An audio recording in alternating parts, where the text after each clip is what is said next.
Hi, this is Jason Cascarino. Welcome to the third season of the Lessons in Adolescence podcast, a production of the Remaking Middle School Initiative. You can learn about Remaking Middle School on the web at remakingmiddleschool.org. Now, here's this episode.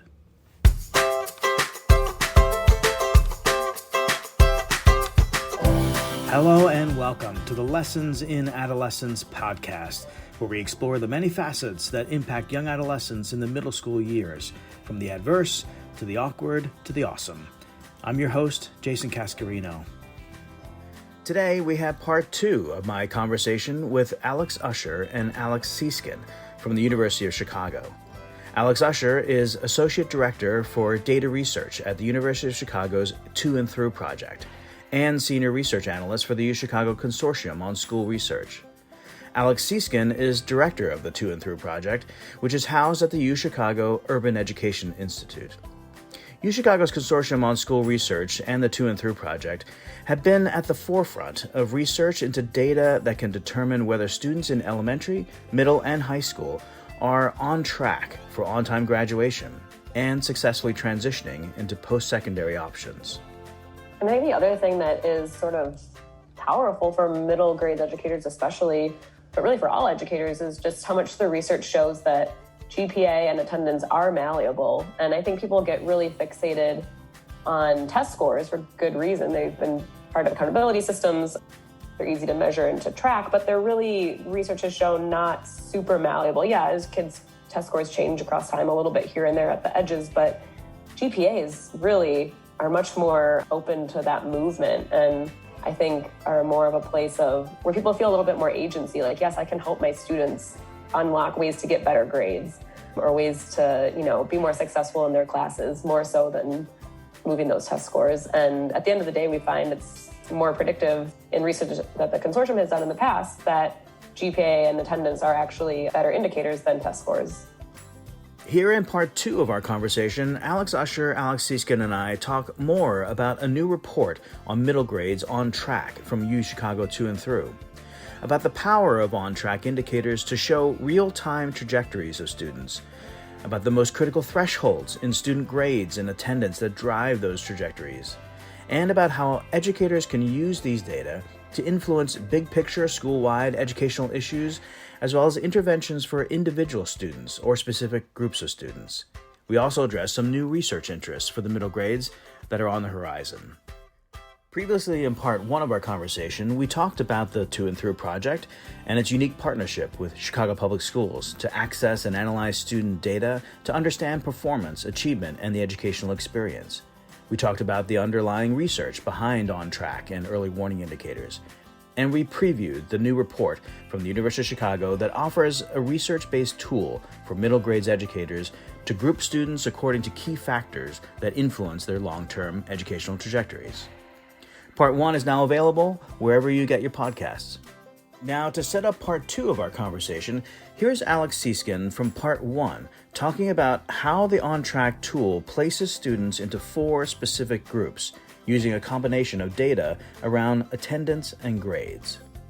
Our indicator essentially has 2 lines. There's whether or not students have above a 3.0 GPA and whether or not they have above 90% attendance.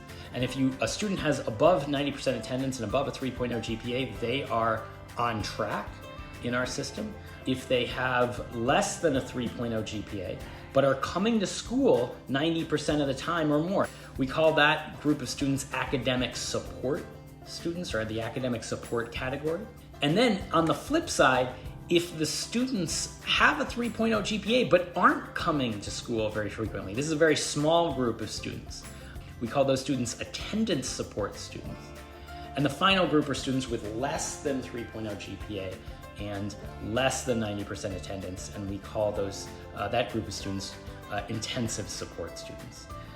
And now, here's part 2 of my conversation with Alex Usher and Alex Seeskin. And I don't know, Alex Usher, you want to talk a little bit about some of the outcomes associated with these different groups, because one of the things we find is that, like freshmen on track, where students are in these different groups is associated with outcomes far, far down the road. Yeah, I think that was kind of the other big finding of this research. Like Alex Seeskin said, the one big finding was just how many students there are in that academic support category, meaning they're coming to school but don't have a B average or 3.0. I think the other big finding was just how strongly these different groups correlate with future outcomes. We looked at both graduating high school in 4 years and doing so with a 3.0, and then we looked at whether students enrolled immediately into college. And that could be a 2-year or a 4-year college after graduating high school. And we looked at how being in one of those 4 categories correlated with those later outcomes. And I think the biggest finding we saw was just the difference, the surprising difference for students in the on-track category versus students in that academic support category. And so these are all students who are coming to school at least 90% of the time. The difference is whether they have a 3.0 GPA in the middle grades. And that difference we see correlates with really strong differences in whether they finish high school with a 3.0 GPA and whether they enroll immediately into college. So, and then of course we see also differences among, I think, to be a little bit more expected, students in that intensive support group versus students in the on-track group. So those were, I think, really the biggest findings for us, was that it sort of underscored the importance and the value of these 4 categories, as well as sort of a call to action around that group of students in the academic support category. So these cutoffs, the 3.0 on the GPA and the 90% on attendance, the evidence behind those cutoffs is that when you predict into the future what their success rate is going into high school and into college, those seem to be the clear markers. Yeah, our research found that those are both clear markers, and we also sort of galvanized around those 2 numbers because they're both easy to remember and have sort of been socialized in Chicago public schools already. So we know 90% attendance across the country is used as sort of that cutoff for chronic truancy or chronic absence. 90% is talked about a lot as the minimum necessary attendance. By no means the goal we want to reach for all students. We want students to have, especially in the elementary grades and middle grades, much higher attendance, but we did see sort of a real drop off at that 90% rate. And then the 3.0 is something that, at least in Chicago public schools, has been talked about for a while now. We sometimes refer to it as B's or better. 3.0 GPA lines up with a B average. So that B's or better language has been used at the high school level. And so we thought that was both backed up by the research and something that was easy to remember, and people were sort of already, it was in the language a little bit already. And if I were a middle school teacher or a principal or an instructional coach, Alex, can you talk a little bit about how I might use these data, right? You had your colleagues, Ashley Leonard and Jen Choke, on the podcast last season to talk a little bit about the Middle Grades Network, which involves a lot of coaching and facilitation and data-informed practice in a set of Chicago schools.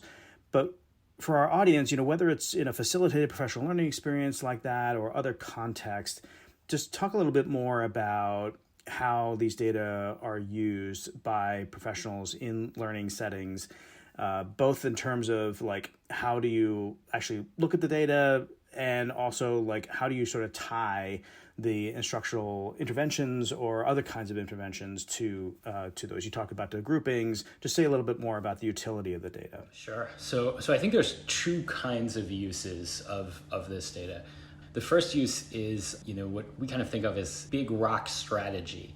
So in other words, whether it's meeting each quarter as a middle grades team or meeting during the summer and sort of looking back, this is kind of longer term thinking, longer term planning work. You're looking and you're saying, what are the equity gaps around our on-track data?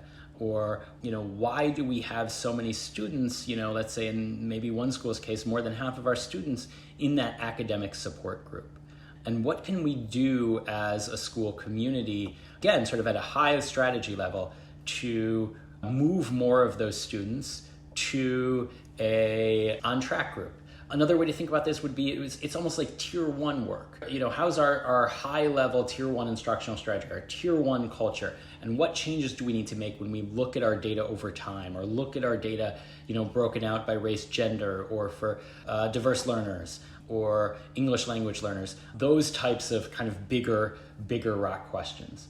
The second use is more of a tier 2 or tier 3 use, which we think of as taking place oftentimes during the middle of the quarter, where you're tracking sometimes small groups of students, sometimes even individual students over the course of the quarter, to say, let's look at the 5 students who have seen the biggest GPA loss between the end of first quarter and the 7th week or 8th week of second quarter. And let's get that list of 5 students, get their grades in front of all of the teachers, and let's talk about them and how we can intervene, or what types of conversations we can have with them or their families, or what the classes are that they're struggling in the most, and which of us as teachers can pull them out for one-on-one support. It's that type of kind of student-to-student work that's also absolutely a part of this. Our tool, which we talked a little bit about, we call our milestones tool, is meant to raise those big picture, high-level questions. But then we also work with schools to build spreadsheets, essentially, of all of their students. And we are very intentional and careful about how we organize those spreadsheets so that they lead very easily. Schools can answer questions about individual students or small groups of students and can track those students over time.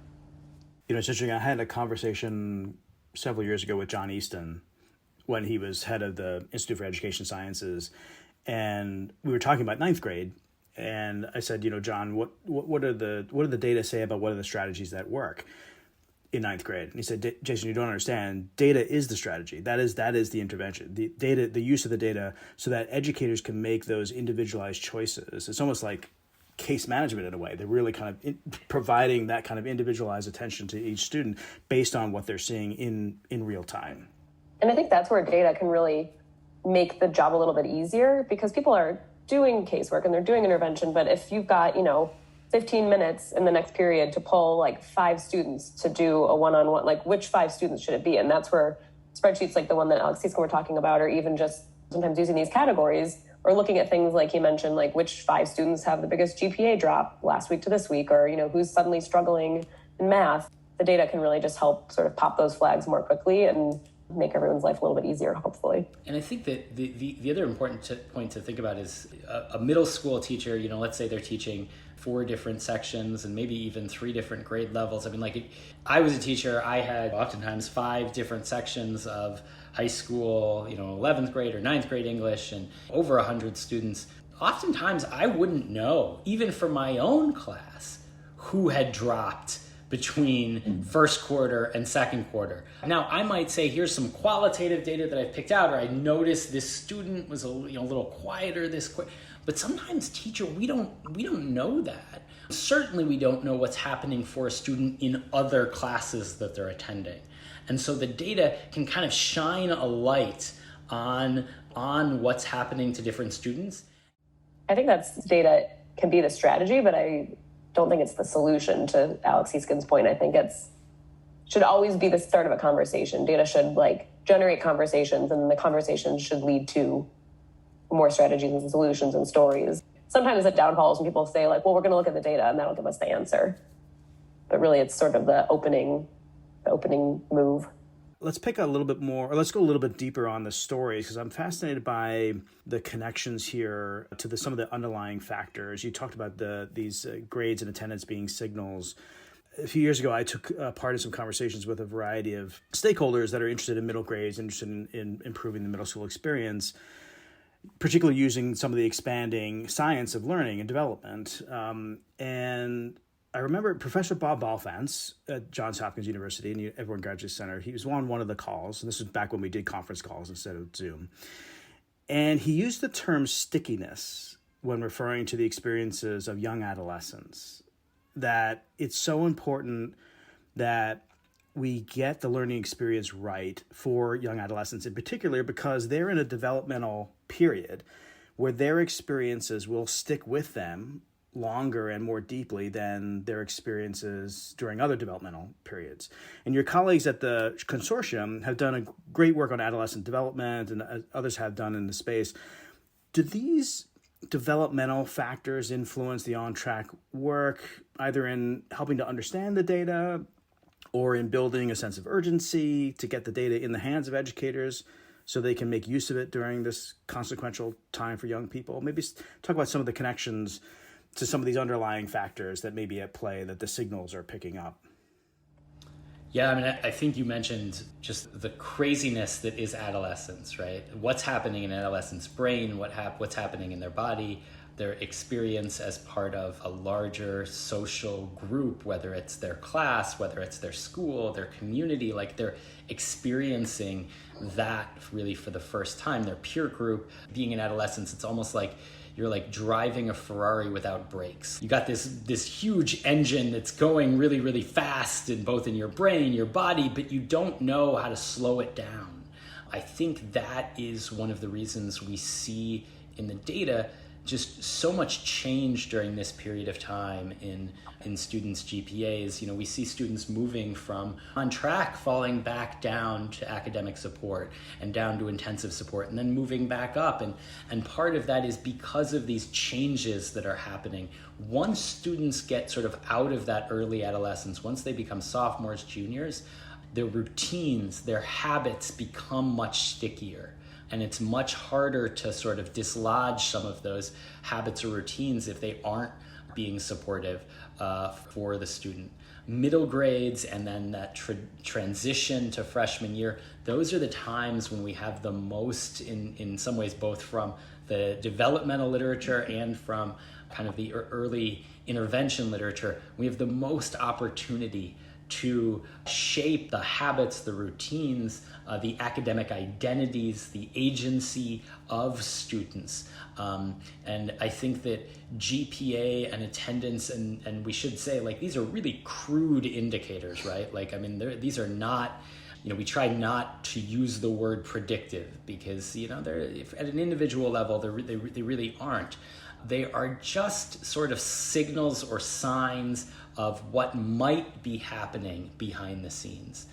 And I think the other thing that is sort of powerful for middle grades educators especially, but really for all educators, is just how much the research shows that GPA and attendance are malleable. And I think people get really fixated on test scores for good reason. They've been part of accountability systems.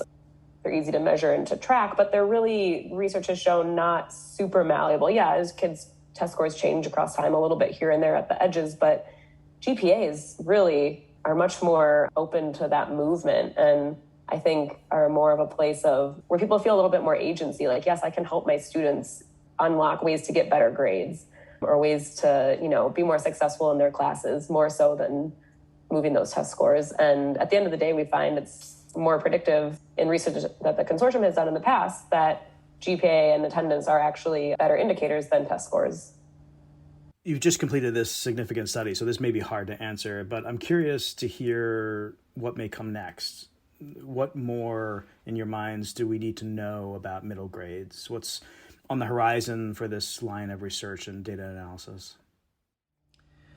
One study that we are just at the beginning of looking into is on departmentalization. When we talk to our schools and we ask them, what are the points of transition that are really hard for your students? One of the things we hear a lot is when they move from having one teacher to having 3 or 4 teachers. And that transition, according to our schools, is when they see a lot of the disruptions between students and adults. And so we want to look at that. We want to understand that more at a quantitative level to see if there is some support for that. And if there is, potentially to try to work with schools to support students intentionally during those moments of transition from self-contained classroom in, let's say, 4th or 5th grade to all of a sudden having, you know, a science teacher, a math teacher, a reading teacher, all with different types of classrooms, different types of assignments, different calendars, different schedules, all of those different things. It's a lot more, we're asking more complicated questions than the questions we were asking in this report, so it's going to take more time, but it's one we're really, really excited about. And I think it links to the question of student experience, because departmentalizing really changes how students experience school. And that's the other thing I think we're really interested in is Alex Seeskin mentioned, you know, trying to broaden our scope from just these quantitative questions that we've been answering for really as long as To&Through has existed, but really trying to pair that with more the qualitative, the understanding the student stories and experiences, and the work with the middle grades network has really put front and center how important student voice and student experience in school is. And so trying to make that a component of our research as well moving forward, and kind of understanding the other half of, quantitative data can tell you some really interesting trends and describe what's going on, but it really doesn't tell you the why or the other half of the story. Finally, for the both of you, what's one thing you'd like our listeners to take away from this conversation based on your work collecting, analyzing, reporting on data for middle grades? Things you'd like educators, both in school and in after school and in summer programs, to know or be able to do? For me, it's this piece, building on this departmentalization piece. I think one of the things that oftentimes defines middle school is departmentalization, is this move towards departmentalization. And departmentalization has a ton of benefits, right? Like there's, teachers are able to focus on one or sometimes two subject areas, and that focus and that expertise can lead to, a lot of deep learning. And when students in middle schools are seeing 3 or 4 different teachers every single day, in some ways, maybe they see a PE teacher and a foreign language, it might be 6 or 7. It's imperative for those teachers to get together and talk about students. This data, on-track data, is, as we've been, saying, one of the keys to sort of like unlocking those conversations. Give it a shot. It sounds sort of trite, but just how important their work is. And what our research really, at the end of the day, showed about the middle grades years is how important that time is for students, like we said, both developmentally and academically as well. And just that those trajectories, maybe on the tough days, you think, students are struggling in the middle grades, they'll get back on track in high school and they'll be okay. But really the trajectories that they come out of middle school with are so important, and that might be intimidating or overwhelming, but I think it's also really hopefully empowering and powerful to think students coming to school 90% of the time and leaving with a 3.0 GPA, our research showed twice as likely to enroll in college down the line as students who are at school just as often but don't have that 3.0 in the middle grades. It's just such a pivotal time and such an important time, and I think middle grades practitioners are it's a powerful and important job. Well, empowering is exactly the word that I was thinking in terms of your tools, just how empowering it is for educators to be able to have access to this data and be able to make those choices of what to do with their students, whether it's building relationships or providing extra supports or anything that they can do. They are really the experts. They are the experts in the field who know what to do, but they need that data in order to make some of those key choices. Alex Usher, Alex Seeskin, I am a great admirer and cheerleader for your work. I think it's immensely valuable to not only the Chicago education community, but to the education space broadly. So thank you for that work and for coming on the podcast to share it. It's been a delight. It has been so fun. Thanks for having us. Thanks for having us, Jason. We love your work as well. Big fans of the podcast, and appreciate it. Thanks. That was Alex Usher and Alex Seeskin from the To&Through Project at the University of Chicago's Urban Education Institute. You can follow the work of To&Through online at toandthrough.uchicago.edu or on Facebook and Twitter at UCHI2Through. Remember, you can look out for part 1 of my conversation with Alex Usher and Alex Seeskin, which is out now, on the Lessons in Adolescence podcast, where we feature conversations with researchers, practitioners, program developers, and advocates for young adolescents in the middle school years. Recently, we recapped Season 2 of the podcast in 2 recap episodes, which offered highlights from conversations in our last season. Those are also available wherever you get your podcasts. Thanks for joining the Lessons in Adolescence podcast, a production of Remaking Middle School, an initiative that seeks to transform the learning and development experience for young adolescents in the middle school years. Remaking Middle School brings together good educational practice in school and out of school with the latest developmental science. You can learn about Remaking Middle School or find more resources about the topics of this podcast on the web at remakingmiddleschool.org. The Lessons in Adolescence podcast is produced by Abby Gillespie and me, Jason Cascarino. Editing by Paige Waterhouse. You can listen to or download each episode at the Remaking Middle School website, on Apple Podcasts, Google, Spotify, or wherever you find your podcasts. Thanks for listening.